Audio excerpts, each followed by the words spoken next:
기독교의 핵심 진리가 무엇인가 곰곰이 고민을 해보니까 부활이라 이렇게 마음에 들어왔어요. 그래서 부활 찬송을 좀 먼저 한번 돌아봤으면 좋겠는데, 부활 찬송 가운데 우리가 제일 많이 부르는 찬송이 무엇일까? 뭐 부활절만 부르는 거 말고 부활 찬송인데 언제나 우리가 부를 수 있는 찬송, 여기 보시면 찬송가 171장이에요. 근데 오늘 우리가 함께 읽었던 고린도전서 말씀을 보세요. 고린도전서 15장 말씀을 보면 만약 부활이 실제로 일어나지 않았고 부활이 거짓말이라고 하면 이 세상에서 가장 불쌍한 그룹이 하나 있는데 예수님이 부활하셨다고 믿는 사람들이라는 거예요. 우리가 가장 불쌍한 사람이라고 그랬잖아요. 그러나 그리스도는 살아나셨고 우리의 첫 열매가 되어주셨다. 그리고 이것을 찬양으로 표현한 곡이 바로 이 찬송가 171장, 살아계신 주, 그가 살아계시다. Because he lives. 그가 살아계시기 때문에, 이렇게 표현한 게 온 제목이에요. 이 찬송은 20세기에 미국에서 대표적인 복음성가로 뽑혔던 곡입니다. 20세기라고 하니까 왜 20세기라고 하냐면 제일 밑에 파란색으로 제가 기록을 해놨는데 1971년에 작사 작곡이 됐어요. 몇 년 정도 지났습니까? 약 몇 년? 한 50년 조금 더 흘렀죠. 53년 이렇게 지났으니까 찬송가에 기록된 찬송 가운데 상당히 최근 찬송가라고 말할 수 있어요. 그런데 이 찬송가는 누가 지었냐니까 윌리엄 게이더와 그 다음에 그의 아내였던 글로리아 게이더가 함께 지었어요. 지금도 이분들은 살아계십니다. 지금도. 왜냐하면 36년생이고 42년생이에요. 42년생은 누구냐면 우리 이전해 갈 신정동 그 지역에 있는 교회 주인, 땅 주인이 42년생이에요. 그러니까 42년생 살아있을 가능성이 농후하죠, 여러분. 주변에 많이 있어요, 42년생. 그래서 이 부부가 작사는 같이 했고 작곡은 윌리엄 게이더 혼자 했어요, 남편이. 그래서 71년도에 같이 이렇게 곡이 쓰여졌는데 이들 부부가 어느 정도로 미국에서 유명하냐면 74년도에는 미국 복음성가 협회가 뽑은 올해 복음성가 작가로 뽑혔어요. 2000년도에는 미국 작곡가와 연주가 협회가 세기의 복음성가 작가를 뽑았는데, 세기라고 하면 100년에 한 사람 나오는 거예요. 세기의 복음성가 작가로 뽑혔어요. 대단한 거죠. 여기에서 멈추지 않고 2002년에는 가스펠 뮤지컬이 있는데 가스펠 뮤지컬 가운데도 명예의 전당이 있어요. 명예의 전당. 명예의 전당에 이 부부의 이름이 등재가 딱 된 거예요. 그러면 일단 이 두 사람이 쓴 작사 작곡한 곡에 대해서는 어느 정도 인정할 수 있겠죠. 근데 우리 찬송가에 담겨 있는 찬송 가운데 이 171장은 우리 주님의 그 부활에 대해서 아주 잘 표현했는데, 문제는 영어 원문 가사를 우리 한국말 그 찬송가 가사는 약간 의역을 한 것 같아요. 의역을. 나름대로 은혜가 있죠. 우리 살아계신 주 찬양할 때 막 마음의 감동이 막 밀려오죠, 여러분. 그런데 원래 이 분들이 쓴 곡을 보면 조금 또 다른 느낌이 있을 것 같아요. 그래서 이제 영어로 원래 쓰여진 곡의 의미도 한번 살펴보고 조금 있다가 영어로 불러주는 찬양을 한번 여러분, 우리는 그냥 듣기만 하고 한번 보여드릴 겁니다. 준비가 다 돼 있습니다. 그리고 제가 1년, 2년, 3년, 왜냐하면 이게 시예요, 시. 시로 1년, 2년, 3년 하고 그 다음에 후렴이 붙어 있거든요. 그래서 제가 한 년씩 조금 설명을 드리고 본래 의미들을 한번 좀 보고 그 다음에 우리가 같이 한번 찬양도 불러보고 그 다음에 영어로 이 찬양을 어떻게 불렀는지 좀 보려고 하는데, 원래 원문에 비하면 많이 의역되어졌다라는 걸 금방 여러분들이 느낄 수 있습니다. 특히 2절은 상당히 의역을 많이 했어요. 얼른 봐도 원래 원문의 의미에서 깊은 영적인 의미를 시도해서 많이 바꿔놨구나. 이게 딱 느껴질 정도로 바뀌어져 있거든요. 그리고 이제 또 하나는 부활의 그 감격, 감동 이런 것을 적절하게 잘 묘사했어야 되는데 이런 게 조금 더 약화되지 않았나 이런 느낌이 들 정도의 우리말 번역이었다라고 이렇게 말할 수 있어요. 원래 이 그 윌리엄 게이더는요, 인디애나 주, 미국의 인디애나 주의 알렉산드리아에서 태어났다고 합니다. 그런데 옥수수 농장을 하는 아주 가난한 집에서 태어났어요. 그래서 어린 시절부터 어렵게 이렇게 생활을 하는데 음악에는 남다른 재능을 보였고 음악에 대해서 어려서부터 좋아했다고 그래요. 어려서부터 좋아했는데 53년에 달라스에 있는 스탬프 음악학교에 들어가 가지고 그곳에서 가스펠 찬양 그룹을 처음 시작했대요. 53년.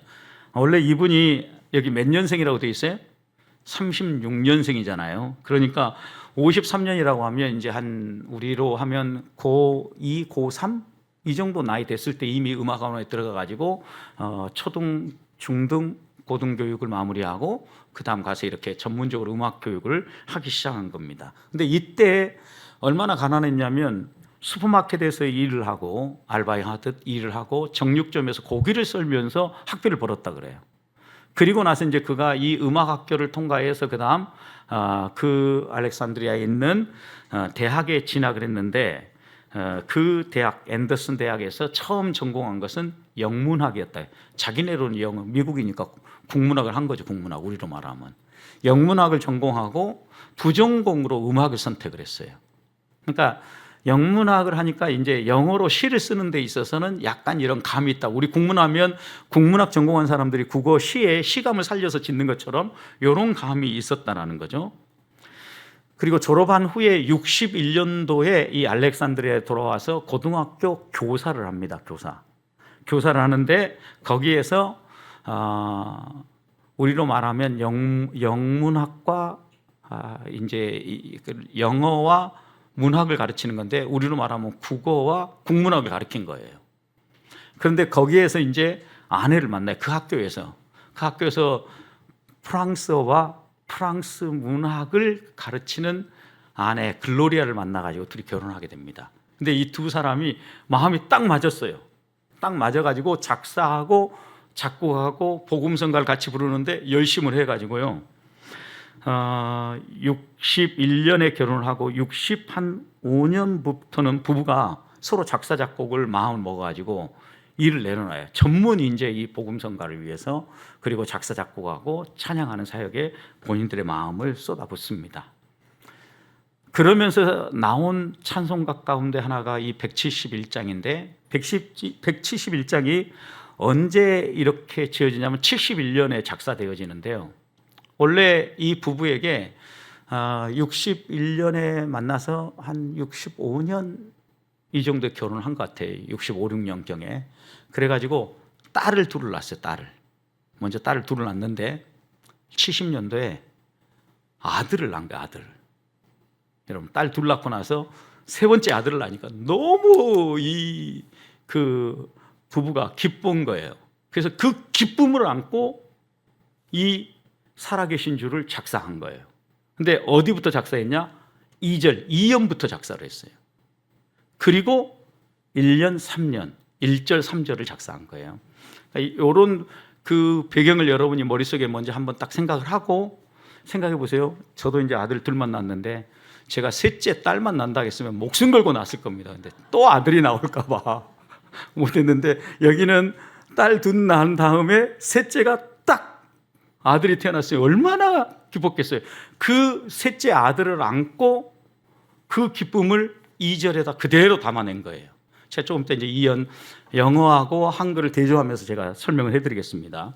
그 보면 이제 금방 알 수 있는데 이렇게 그 아들을 벤지라고 이름을 지었는데 벤지가 태어났을 때 그 아들을 품고 이렇게 작사를 하는데 이때 1970년이 미국 사회는요 아주 암울한 시기였다 그래요.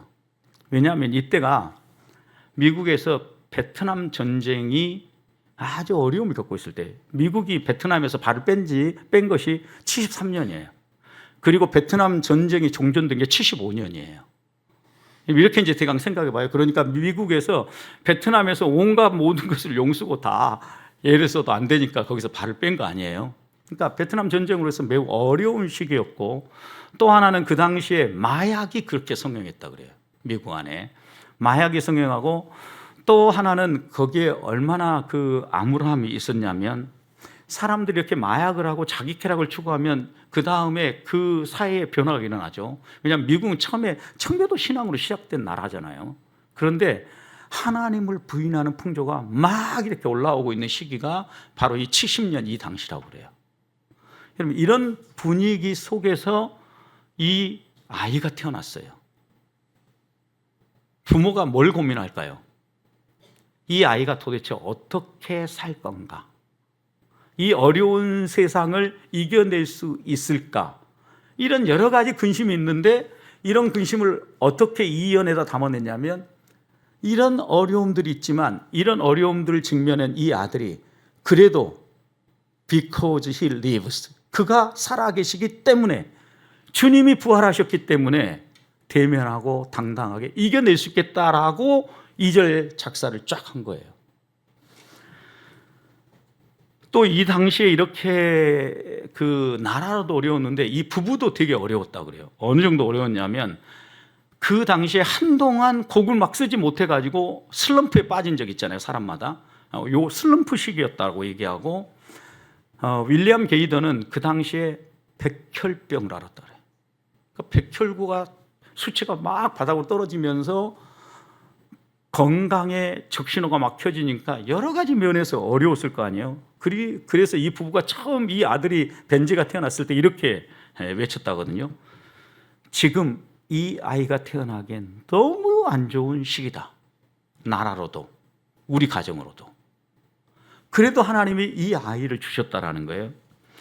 그래서 이 아이를 품에 안고 그가 살아가시기에, 예수님이 부활하셨기 때문에 이런 여러 가지 어려움이 있어도 이 아이가 승리할 것을 나는 확신한다 라고 이 찬양 가사말을 지어낸 거예요. 작사를 한 거예요. 자, 이제 그러면 한번 1년부터 봅시다. 넘겨주세요. 안 넘어가는데. PPT. 자, 1년, 여러분 혹시 보이십니까? 보시면 여기 보면 이제 먼저 2년부터 다루지 않고 1년부터 우리 그 찬송가에 있는 순서대로 제가 좀 설명을 하겠습니다. 여기에 보면 이제 이 1년을 통해서는요, 예수님의 부활, 예수님의 생애를 소개를 하고 있어요. 예수님의 생애를 소개하는데, 자 보면 God sent His Son, 하나님이 그의 아들을 우리에게 보냈다라는 거죠. 그런데 그를 뭐라고 불러요? They called him Jesus. 그의 이름을 예수라고 불렀다. 여러분, 이거 하면 딱 생각나는 게 성경 구절 생각나죠. 처녀가 잉태하여 아이를 낳을 거예요. 그 이름을 예수라 하리라. 예수. 이것은 이제 구약 성경에 보면 여호수아, 예수와 예수 이렇게 오죠. 여호와는 우리의 구원이다. 야훼, 여호와. 그래서 예수와 예수, 여호수아, 이게 다 같은 어근이에요. 그러니까 예수, 우리가 잘 알고 있는 그 예수가 하나님의 아들로 우리에게 하나님이 보내주신 구원자로 태어날 걸 먼저 노래한 거예요. 그리고 난 다음에 이행해서 예수 그리스도가 우리에게 하신 사역이 뭔가를 보여준 거예요. 하신 사역. He came to love, 사랑하기 위해서 왔고, 그분은 또 to heal, 치유하기 위해서 왔고, and to forgive, 우리를 용서하기 위해서. 여러분, 그러니까 예수 그리스도의 3대 사역을 지금 여기 소개하고 있는 거죠. 뭘 소개한 거예요? 첫 번째는 우리를 사랑하기 위해 오셨다는, 두 번째는 우리를 해방해서 자유하게 하기 위해서 오셨다는, 세 번째는 우리를 어떻게 하기 위해서요? 용서하기 위해서. 예수님의 이 3대 사역을 2행에서 소개하고, 그 다음 3행에서는요, 예수님이 이렇게 오셔서 그가 이 땅에서 살면서 우리를 행한 일이 뭐냐라는 거예요. 그래서 He lived and died. 그는 살고 죽으셨다는 거예요. 이 땅에서 우리를 위해서 살고 죽으셨는데 무엇을 위해서? To buy. 사기 위해서. 무엇을? My pardon. pardon me 하고 그러면 신뢰합니다라든가 이렇게 또 뭔가를 한 번 더 요청을 할 때 pardon이라는 단어를 자유 사용하잖아요. 이게 pardon이라는 이 단어는 또 하나 의미가 어떤 의미가 있냐면 사면하다 이런 의미가 있어요. 그러니까 우리를 사면하기 위해서 그분이 뭘 했다라는 거예요.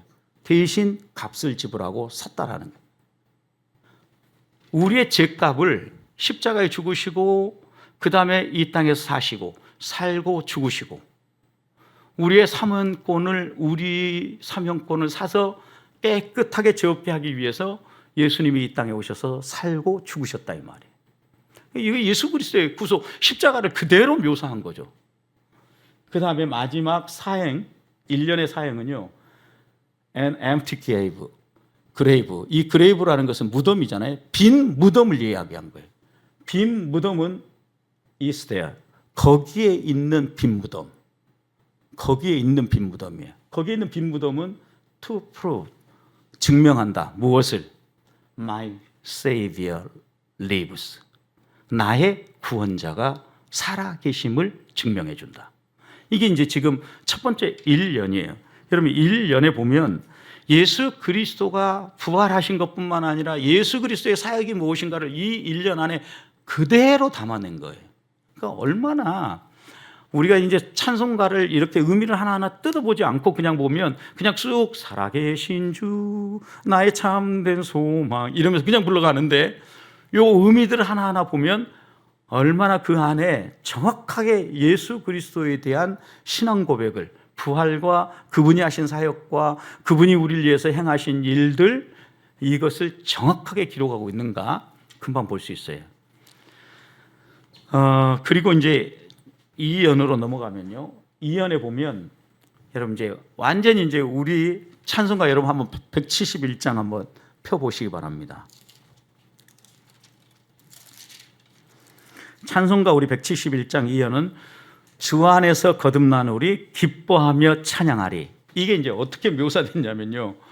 여러분들 이 생각을 어떻게 이 절은 딱 그냥 이 절부터 썼다고 했어요. 2연부터 썼는데 정말 그 간만에 기다리던 딸 둘 다음에 아들이 탁 태어나서 이 아이를 품에 안고 얼마나 행복해하고 있는지 여러분 그 부모의 심정을 가지고 이걸 읽어봐야 돼요. How sweet to hold. 그러니까 이렇게 딱 잡고 있는 게 얼마나 달콤하고 아름다운가 이렇게 이제 고백한 거예요. 그게 뭐예요? 뭘 딱 잡고 있는 게 newborn baby예요. 신생아죠, 신생아. 신생아를 안고 있는 to hold 딱 안고 있는 이게 얼마나 행복하고 좋은가. 저도 딸을 한번 안아봤으면 좋겠는데 얼마나 좋았을까. 막 저는 막 이게 지금 그림이 그려져요. 이게 지금 딸 둘 낳고 난 다음에 아들을 그렇게 뭐 어때 했더니 간에 기다렸는데 셋째 아들이 탁 태어났어요. 그 안고 있는 그것이 얼마나 행복하고 달콤한지 그 느낌을 그대로 2연 1행에다 딱 담아낸 거예요. 그리고 2행에 이렇게 얘기했어요. And feel the pride and joy he gives. 이 아이 그가 주는 거예요. He give. 그가 우리에게 주는 거예요. 그 아들이 주가 아니고 아들이 주는 the pride and joy예요. 이게 뭘 의미하겠어요? 야, 나도 아들이 있다. 여러분 그 느낌 혹시 뭐 있을 겁니다. 프라이드한 이 아이를 안고 아들을 가진 이 프라이드와 그 다음에 자부심과 기쁨이 흘러넘친 거예요. 이게 얼마나 and feel이라고 했는데 이 느낌 이게 얼마나 행복하고 좋냐라는 거예요. 얼마나 기쁘냐 이거죠. 그러니까 이 느낌을 그대로 여기다 담아내고 아들을 안고 그리고 삼행에서 이렇게 얘기했어요. But Christ still the calm assurance. 그러니까 calm assurance라는 것은요. assurance는 보증이라는 의미가 있잖아요. 보증. 그러니까 어떻게 보면 잔잔하게 내게 오는 이런 확신. 이것은 더 큰 기쁨을 준다는 거예요. 그 잔잔하게 내게 다가오는 확신이 뭔가? 그것이 이제 그 다음에 표현되는 거예요. This child can face. 이 아이가 can face 대면할 것이다, 대적할 거다, 대면할 거다, 여러 가지 표현할 수 있는데 그게 뭐냐? uncertain days because he lives. 그러니까 uncertain days라는 것은 앞으로 어떤 일을 만날지 모르는 불확실한 이 세상을 계속 살아갈 거라는 거죠. 그러니까 아까 70년대 제가 잠깐 설명했잖아요. 베트남 전쟁이 있고 마약이 성행하고 하나님을 불신하는 이런 풍조가 그 사회에 만연해 있는데, 이런 시대 가운데 이 아이가 태어나서 어떻게 자랄 건가? 이 불확실성 시대 속에서 그가 만날 일이 뭘까? 이런 걸 생각하고 있는데, 이런 마음들이 정말 마음이 불편한데 이 모든 것들을 넉넉하게 깨트리고 이기고 나갈 수 있는 확신이 하나 있었던 거예요, 그에게. 그게 뭐예요? Because he lives. 살아계신 주, 그가 살아계시기 때문에, 부활하신 주님이 계시기 때문에 지금 우리의 상황은 이 아이가 펼쳐갈 앞으로의 세상도 앞이 깜깜하고 어둡지만 나는 이 모든 것들을 넉넉히 헤쳐나갈 것이라는 확신, 어떻게 보면 조용히 내게 다가오는 이 확신을 나는 확고하게 고백한다. 이것을 지금 이 행에, 이 연에 그대로 담아낸 거예요. 그러니까 지금 2절은 여러분 이제 171장 다시 보십시오. 주 안에서 거듭난 우리 기뻐하며 찬양하리. 가슴 속에 넘치는 확신 분명히 들어가긴 들어갔어요. 근데 상당히 의역했다는, 우리가 가는 길에 소망 넘치네. 그러니까 원문하고 대조하니까 많이 의역이 돼서 탁 갔죠. 많이 달라요. 여러분 이런 부분, 그 다음에 이제 또 3년을 보세요. And then one day I'll cross the river. 그리고 언젠가, 그러니까 then one day, 어느 날인가 I'll cross the river. 나는 그 강을 건너갈 거다. 이 강이 어떤 강일까요, 여러분? 네? 요단강을 건너가는 거죠. 그래서 이 171장을 전통적으로 많이 부르는 데가 어디냐면요, 장례식하고 또 추도식 때 많이 예배를, 이 찬송을 많이 부른대요. 부활의 소망 때문에. 그래서 이거 많이 부른다고 하는데, 그 다음에 이렇게 얘기했어요. I'll fight life's final war with pain. 어떻게 생각해 보면 이게 이제 파이널 워라 그랬잖아요. 인생의 마지막 전쟁, 내가 마지막 전쟁을 싸우게 될 거라는 거예요. With pain. 어떻게 해요? 수고롭게. 어떻게 생각해 보면 내가 이 강을 언젠가는 건널 건데, 그 건널 때까지 내 인생살이에서 정말 힘들게 그리고 수고롭게 내게 주어진 사명이죠. 어떻게 보면 영적인 전쟁이잖아요, 이게. 그래서 이 영적인 전쟁을 이 분은 뭐라고 표현했냐면 fight라는 단어로 그대로 표현한 거예요. 내 삶의 final fight, 어떻게 보면 마지막 final war, 마지막 전쟁을 싸우게 될 것을 그가 고백하고 있는 거죠. 그리고 난 다음에, 그리고 그때 and then as that give way to victory. 죽음을 넘어 무엇을 얻게 될 걸 얘기한 거예요? To victory. 승리를 얻게 될 것이다. 그리고 난 다음에 마지막 사행에서 뭐라고 보겠냐? I see the light of glory. 영광의 빛을 나는 볼 것이다. And I will know he lives. 나는 그가 살아계심을 알기 때문에, 주가 부활하심을 믿기 때문에 이렇게 고백을 한 거예요. 이게 이제 사명까지 그 내용을 그대로 이제 하는데, 우리의 사명은 뭐라고 했는가 보십시오. 선한 싸움 다 마친 후에 우리 주님 배우리라. 사망 권세 다 물리치고 주님이 다스리니 영광 넘치네. 그래서 이제 3절 1절은요 약간 많이 비슷하게 번역이 됐어요. 쉬우니까. 그리고 난 다음에 이제 후렴구인데, 여러분 후렴구는 보세요. 얼마나 이 부활에 대해서 강조하고 있는지. 1년에서도, 아니 1행에서도 because he lives, because he lives. 그가 살아계시기 때문에, 그가 살아계시기 때문에 반복하잖아요. 그리고 because I know, 내가 알기 때문에 이랬어요. 무엇을 알고 무엇을 그가 강조하고 있는지 금방 보이죠? I can face tomorrow. 나는 내일을 얼마든지 맞서서 싸울 수 있다. 내일이 어떤 내일이 다가온다 할지라도 두려워하지 않고 나는 이길 수 있다. 왜요? He lives. 그가 살아계시기 때문에, 주가 부활하셨기 때문에. 그리고 또 all fear is gone. 어떤 두려움도 is gone. 사라질 것이다. 왜요? 그가 어떻기 때문에? 살아계시기 때문에. 그리고 또 세 번째도 보십시오. Because I know, 나는 알고 있다. He holds the future. 내 미래를 그가 확실히 붙잡고 있다라는 걸 나는 알기 때문에 내 안에 어떤 일이 다가온다 해도 나는 두려워하지 아니하고 당당하게 맞설 수 있다. 이 고백을 그대로 드러낸 거예요. 그 마지막에 just because he lives. 오직 그가 살아계시기 때문에. 한 번 더 붙이면 because he lives. 매 행마다 지금 반복하고 있는 거잖아요. 어떻게 생각해 보면 이 마지막 후렴구는 보면 부활에 대한 확실한 고백이 여기에 다 그대로 담겨져 있는 거죠. 이 마음을 가지고 우리가 이 찬양을 부르고 이 찬양을 들어야 돼. 그러면 이 찬양이 어떤 의미인가가 금방 느껴져요.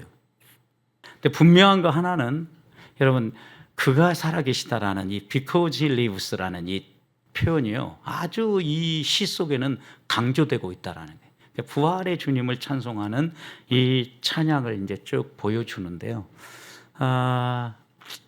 우리가 171장을 한번 찬양하고 마무리 지어야 되겠죠. 네. 밑에 파란 글로 보이죠?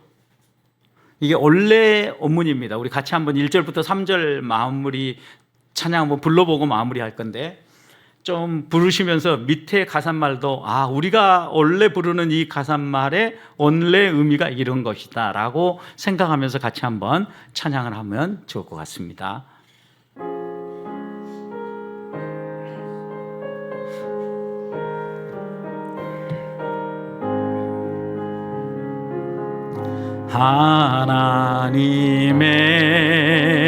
하나님의 독생자 예수 날 위하여 오시었네. 내 모든 죄 사시려고 십자가 지셨으나 다시 사셨네. 살아계신 주, 살아계신 주, 나의 참된 소망 두려움이 사라지네.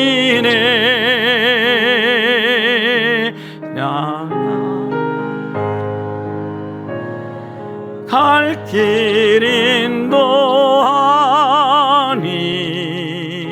내 모든 삶의 기쁨 늘 충만하네. 주 안에서 거듭나누리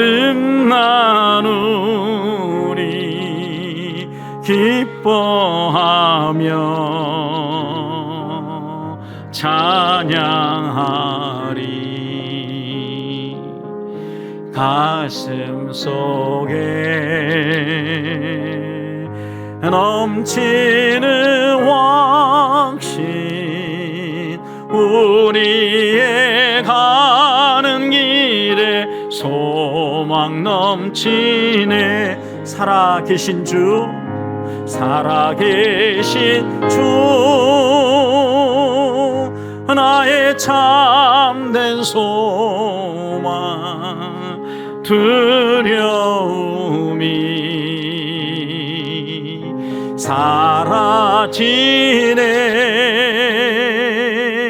사랑의 주내 갈 길 인도하니 내 모든 삶의 기쁨 늘 충만하네. 선한 싸움 다 마친 후에 우리 주님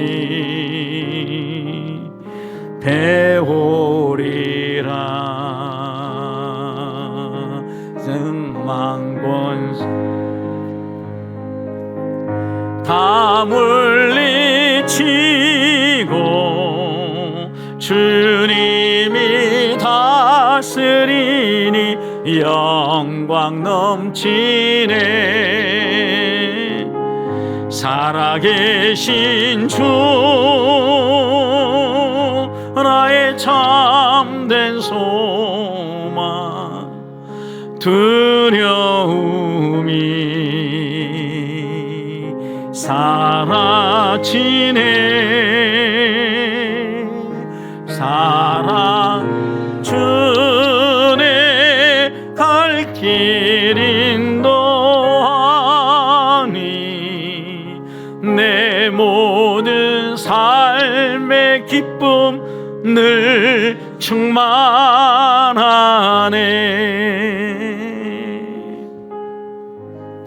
여러분 확신이 확 씁니까? 이 작사자 작곡자의 마음을 마음속에 한번 품어보고 우리 앞에 어떤 현실들이 다가온다 할지라도 그가 살아가시기 때문에, 주님이 부활하셨기 때문에, 부활하신 주님이 우리와 함께 하시기 때문에 이 세상에 어떤 어려움들을 직면한다고 해도 나는 두려워하지 아니하고 당당하게 기쁨 가운데 살아갈 것을 고백하는 이 찬양. 여러분 유튜브에서 Because He Lives를 검색해 가지고 한번 들어보세요. 얼마나 이게 이제 머릿속에 눈만 감고 있어도 이 영어 가사가 들리면서 감격이 막 밀려옵니다. 버전이 여러 가지가 있는데 한번 여러분 들어보시면 훨씬 더 이 찬양의 가사만 이렇게 한번 설명 듣고 부르면 다음에 이제 이 171장을 찬양할 때마다 어떤 마음으로 찬양하겠어요? 이게 이제 연상이 그려지는 거죠. 2절은 딸 둘 다음에 아들을 안고 기뻐하는 이 부부의 마음, 그 아이가 살아갈 앞날이 깜깜해도 살아계신 주님이 이 아이를 위해서 모든 걸 해줄 걸 믿고 확신에 차서 찬송하는 이 찬송의 가사말 우리가 떠올리면서 이 찬양할 수 있지 않겠습니까? 그런 점에서 우리가 이 마무리하면서 같이 한번 기도했으면 좋겠는데요. 우리의 삶에 어떤 일이 있든지 간에 우리가 우리의 삶에 직면하는 이 모든 문제를 이길 수 있는 길은 한 가지뿐입니다. 살아계신 주, 부활하신 그 주, 우리의 주님이 우리와 함께 계시기 때문입니다. 그분이 나의 주님이고 그분이 나의 예수님이고 그분이 나와 함께 하시는 임마누엘 하나님이시기 때문입니다. 그 하나님 우리에게 다시 한번 주신 것 감사하면서 한 주간의 삶을 주님 손에 맡깁시다. 그리고 하나님 주관해 주시옵소서, 나를 이끌어 주시옵소서, 이 살아계신 주와 함께 동행하는 한 주간이 되게 해 주시옵소서.